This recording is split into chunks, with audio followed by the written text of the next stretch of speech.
Judge McAvoy they did employ in Aussie outback places, where folks are few, no crime is new, and names you put to faces. But he and Mrs. Mac would see what city life did best at a Sydney-held convention for judges from the West. They booked in at the Grand Hotel, the heart of old King's Cross, enjoying all the luxury this five-star place could toss. Now, the conference talks were just okay, but leisure time was plenty, and Mrs. Mac went spending cash like back when she was 20.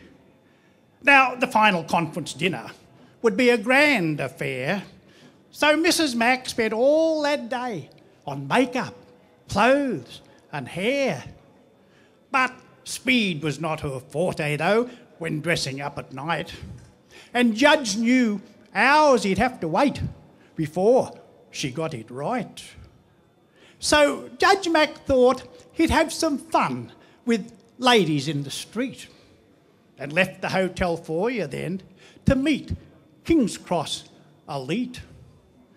Outside a sleazy nightclub stood this red dress with a grin. Though dress was being generous, more hung out than what hung in. Judge Mac thought he'd taunt and smugly tease this damsel of the night and have her think with nod or wink, this country boy's all right. The business seems a little slow, sarcastically he said. That I've got time to talk to you, said she, things must be dead. But still the judge persisted. How much? An hour or two. The red dress sized the bushy up. $100 for you. Oh no, that's far too dear, the judge replied. I'm thinking maybe 40. Well, thinking's all you'll get for that. She stormed off, curt and haughty. Judge McAvoy then wandered back into the hotel foyer. He hadn't had so good a laugh since he was just a lawyer. Eventually, his wife came down, and in a cab they went, though not a word he said to her about the street event.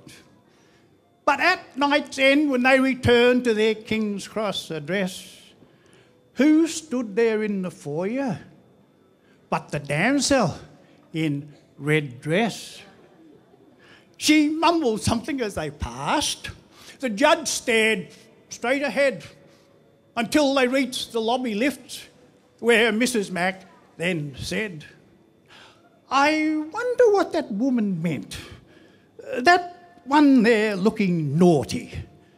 She looked at me, then said to you, see what you get for 40.